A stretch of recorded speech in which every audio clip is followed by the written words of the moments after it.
Assalamu alaikum wa rahmatullahi wa barakatuh. Welcome back to Raising Mama, everybody. Um, Today, I have a book review slash homeschooling video for you. Um, Now, I was debating whether I should do this in Arabic or English, but since the book is in English, I decided to do it in English, and I also wanted to reach more people as much as possible. But I will also try to do another video in Arabic about this book for those of you who don't speak who don't speak English at all, and I really, really, really think they should still benefit from this book. Um, okay, so let's get started. I don't want to make it too long for you guys. This book is a jewel for whoever is not only thinking about homeschooling or even doing homeschooling, um, but also for those who want to be parents or are already parents. This helps with homeschooling and parenting in general. I love this book so much. This book has been with me since forever. It's Teaching from Rest. It's a homeschooler's guide to unshakable peace. It's by Sarah Mackenzie, and for those of you who don't know who Sarah Mackenzie is, she's a great, great, great, great homeschooling resource. She has her own podcast, the Read Aloud Revival. I will write it in the notes. The Read Aloud Revival is a wonderful um, podcast that really encourages the read aloud to children and the effect of that. And you know that I'm a big fan of this. So this is, and it's free, but she does have a subscription page where she has workshops and she has tons of resources on her page www.readaloudrevival.com, I believe. I am a member and I love it, and it's only for like $15 a month, but it's worth it.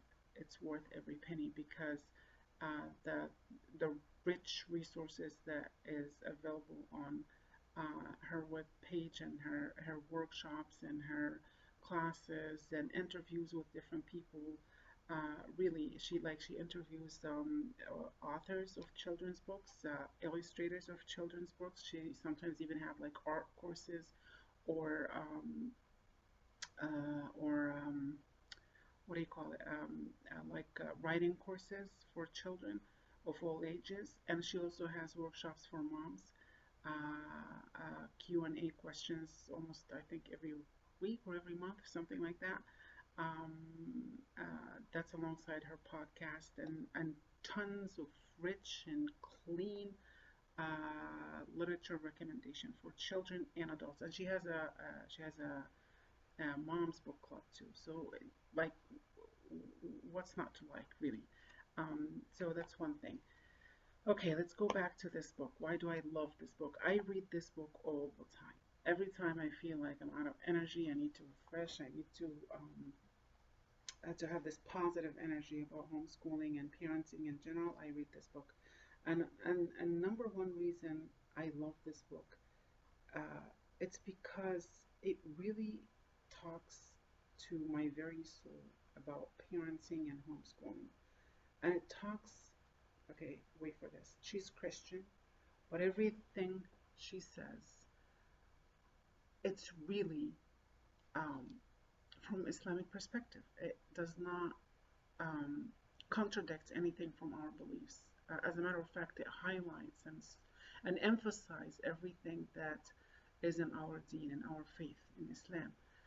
Here are the two main points that she stresses through this book that is nothing but an essential part of our deen when it comes to parenting in general, um, or in our life in general. So, number one is really she's talking about relying on God. That's number one. Um, like how important it is to know that you're just, um, if you rely on God, anything is possible. And if that's not Islam, what is, right? So, although she does throughout the book quotes a lot of the Bible, a lot of verses from the Bible, but I don't see anything in this, almost anything in this, that contradicts with Islam at all. Every time I read it, I remember an ayah or a verse from the Quran or a hadith that the Prophet ﷺ said. And it shakes me hard and it wakes me up and tells me, okay, so you're doing the right thing, keep on going. And that's why I love reading this book. That's number one, rely on God. Because if you do, and you know that you're just, without Allah, you cannot do anything, but with His help and relying on Him and having the right niyyah, you know, she even touches upon that, having the right niyyah, you're good. You're in good hands. You're in a good place. Keep on going. Don't give up. That's number one. And number two, she talks about how Allah, how our kids are amanah in our hands, and we cannot transfer this amanah to somebody else and say that we're doing our work as parents. So we cannot get a babysitter to set our kids, and then a teacher to teach our kids, and then a cook to feed our kids, and then, you know, I don't know, a nanny or whatever, to do everything for our kids, and we're just in the background, the back seat, and we're saying, okay, that's our job, that we're doing it. Don't get me wrong, I'm not saying that every parent should do 100% everything to their kids to be a good parent. No, you can still be, and you don't have to homeschool to be a good parent. That's not what I'm saying. What I'm saying is that knowing that no matter the kind of outsource that you're going to get to your children or for your children, you still be the main source of supervision. You should and you must be always the number one source of supervision for your children. Even if you're going to send them off to public school, you still be involved.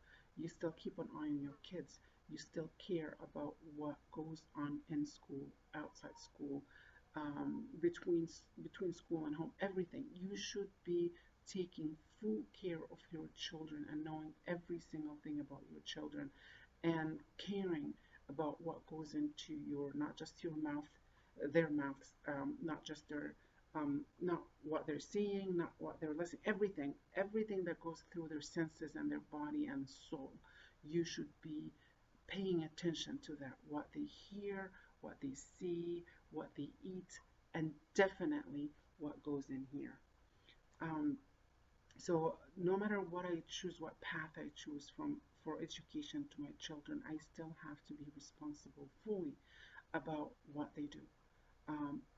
Never be in the back seat.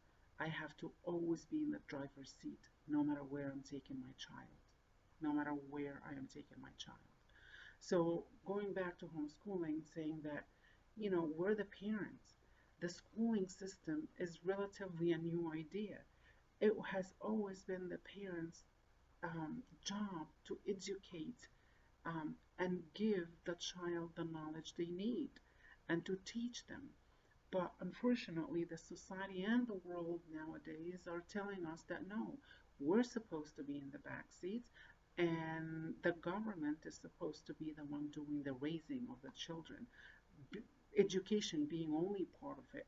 So what most of the mainstream parents now do is send their kids to school, have them sit in front of the TV, let the TV babysit their children, the media babysit their children, and bam, at 16 years of age, they say, oh, my child, you know, he doesn't pray, she doesn't want to put on hijab, or she's just, I don't like the way she talks to me. Of course, because the society, which, you know, does not align at all with our teachings, is what has been raising your children. The social media, the TV, the screen is what has been, you know, raising your children. So what do you expect? You've been in the in the back seat for quite some time, and now you're coming and saying, oh, um, you should, listen to me. I am in control. I am the one driving. No, you're not. You haven't been.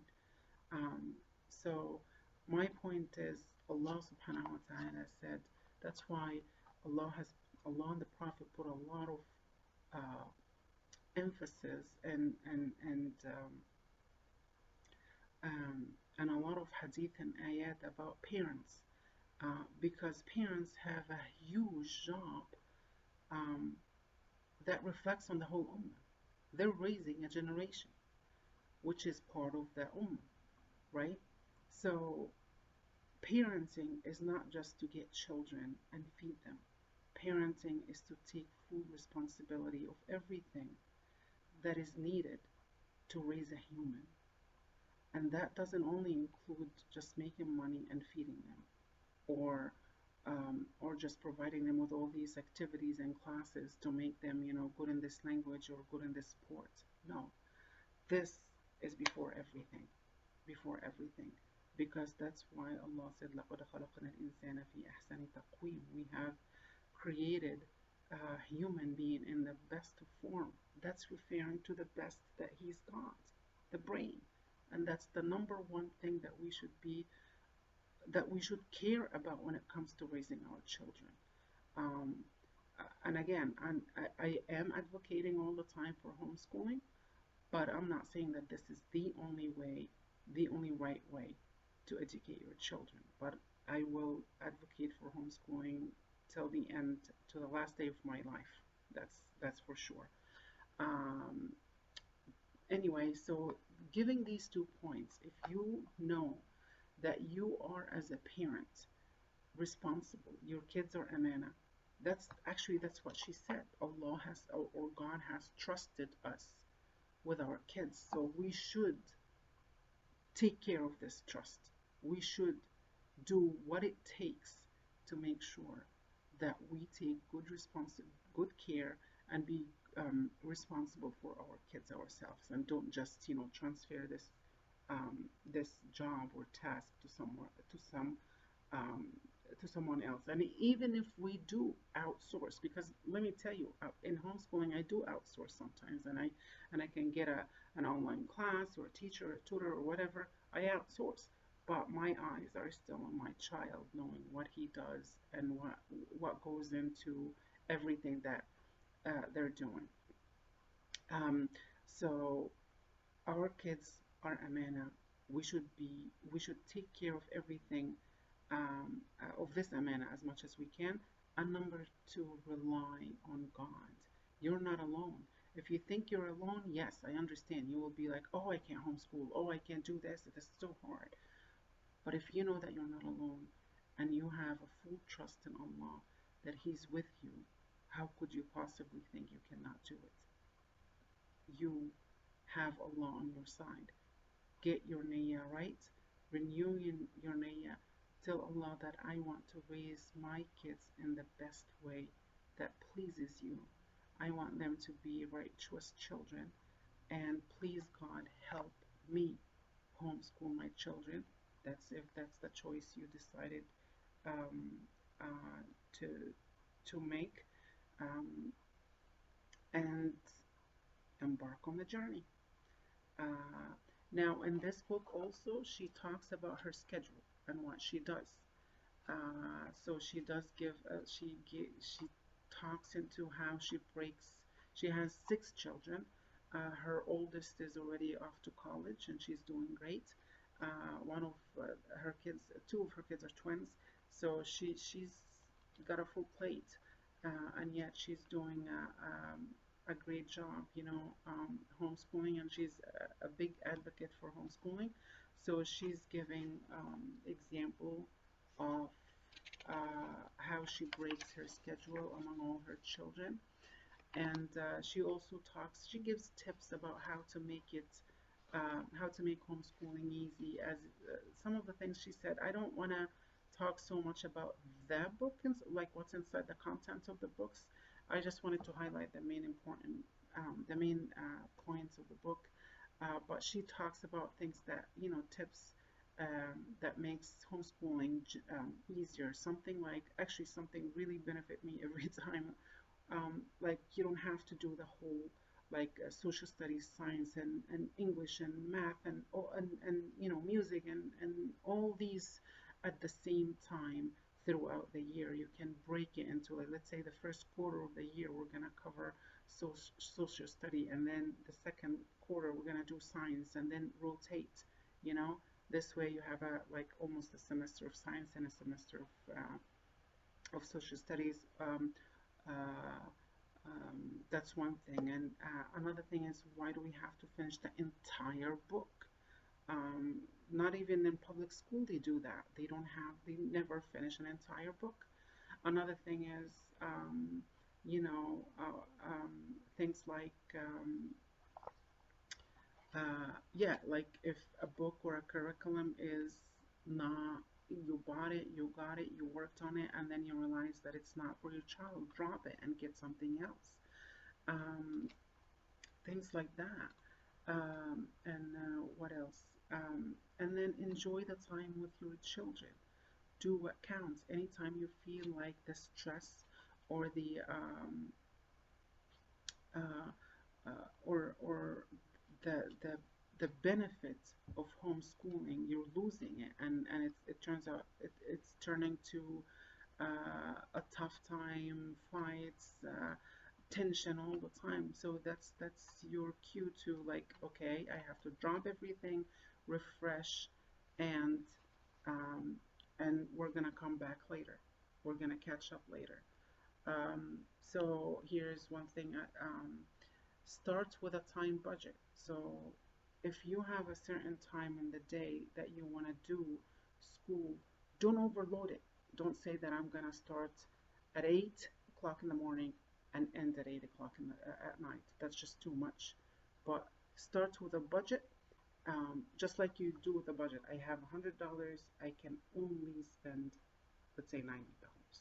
And that leads to the next point. Insist on a margin. So don't use all 100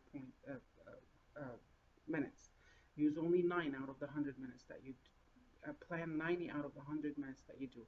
This way, if you have a child that is crying, or a sick child, or you're just tired and you want to take a few minutes off, or whatever happened, or an important phone call that you want to take, so leave this margin, and plan for this 90 minutes out of the 100 minutes that you have. What else? Break out of the mold. Keep changing your schedule. So for us, we break every, I don't know, two, I would say a month to 2 months, and we just reevaluate things. This is working. This is not working. I want to do this instead of this. I want to drop this and use something else, or just drop this because it's just a full schedule. So reevaluate, and don't be afraid to change the schedule. Some parents think that, okay, so I spend the summer coming up with this great schedule, so I have to stick to it to the end of the year. That's just too much stress. And especially with having so many kids, you would think, oh my God, it's not working. What am I going to do? I already made the schedule for the whole year. So you would think, I have to stick to it to the end of the year. Who said that? That's not a law. That's not a rule. Don't be afraid to change your schedule, your routine, routinely. Like, make that a routine to change your schedule and change the way you organize things, because human and naturally hates routine. You like structure, you like routine, but then don't be afraid to change it over time. Like every month, is it working for us? Yes, it is. But let's say, instead of starting that day, that time, let's do that. Instead of doing this on Monday and Tuesday, let's just do it Monday. And keep on doing. I cannot tell you how many times we change our schedules and our routine. Although from the outside you would think, oh, she's very structured. She have this, and my kids will tell you, oh, on Monday we do this, on Friday we do this. So you talk to them and you say, oh wow, she's very structured. But no, not really, because we keep changing the routine. And when they talk to you, they will just tell you the latest that we have, really. You would think that we've been doing this over our lives, but that's not what really has been going on. We keep changing our routine in a way that most fits us, and also refresh um, our homeschooling altogether. What else? Um, so yeah, yeah. Begin a habit of morning time. Morning time is great. And that's really how you um, ease yourself into the day. So things like we try to do the family baskets at breakfast. So I assign someone every day to make breakfast from the older ones. So they make breakfast. The others are sitting here with me. And I'm doing the family basket. This way, it's a multitask, and we're getting things out. We start with a picture book for the little ones, if I haven't already sat with the little ones, um, uh, and then and then we do the older ones as they are making breakfast and eating breakfast. When it gets, and let me tell you, it's not heaven where they are all listening and sitting. I have a baby who will be crying, or a toddler who's whining, or an older one who's just fighting with the other one about a toy, believe it or not, or someone who just reading her book, and she's not paying attention. So we have our struggle too, but we try to make it work. So we use this as a morning time for read aloud. That's what we do, the morning basket. If you don't know what that is, it's just a read aloud where I choose certain subjects and we do it as a family. And I will talk about this later, inshallah, in a different video. Um, and then what else? Okay, so number 5 is remember worst time you're on. Remember whose time you're on. Remember whose time you're on. So the best way to shed frustration about schedule is simply to remember that your time isn't yours to begin with. It's His laws. We may be bound by the constraints of the clock, but the God of the universe is not. Giving Him our days and our minutes will yield more fruit than we could ever hope to yield on our own. When we're working to simplify our schedules, the temptation to multitask can become overwhelming. It's true that becoming a habitual multitasker will mean that you check a lot more off your list at the end of the day.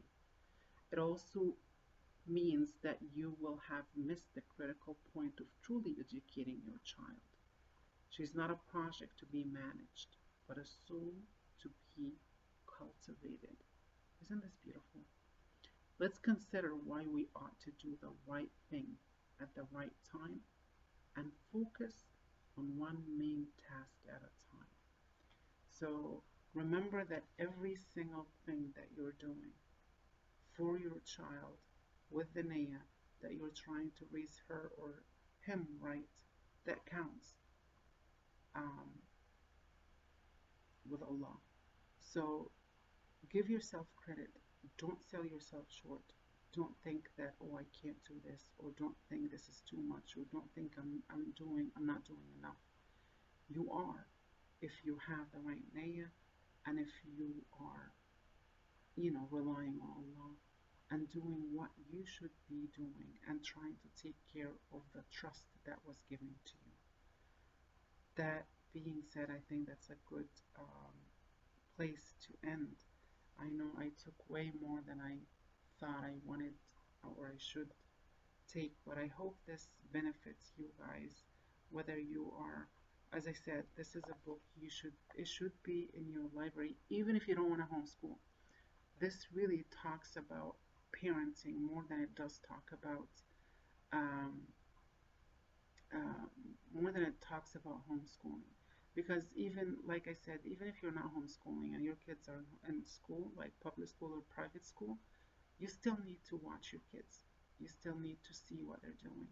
They still need to feel that you're involved. They know what they're taking in biology or what you're doing in math and the struggle that you have with the English teacher or they have with the English teacher or this math problem that, they thought they got it right, but they did not, and made them, miss all these points on the test. And you need to be that involved, even if you're not homeschooling. And this is such a refreshing book. Like I said, I read it a lot of times to give me this boost every time I feel that I'm out of energy and I'm drained. So I totally recommend this book. Um, for I was thinking about a book club. So if anyone is interested to do a book club, please drop me a line and let me know. I would love a book club about this book or any other book for that matter. I love self-improvement books. I love obviously homeschooling and teaching books. And I read for fun. So any book that you guys want to recommend and start a book club, that would be great. Just don't forget to check out our Facebook page, Raising Ummah, and I started a Raising Ummah bookstore. That's another Facebook page. So check both, please, and join me. And I look forward to seeing you in another video, inshallah. Assalamu alaikum wa rahmatullahi wa barakatuh.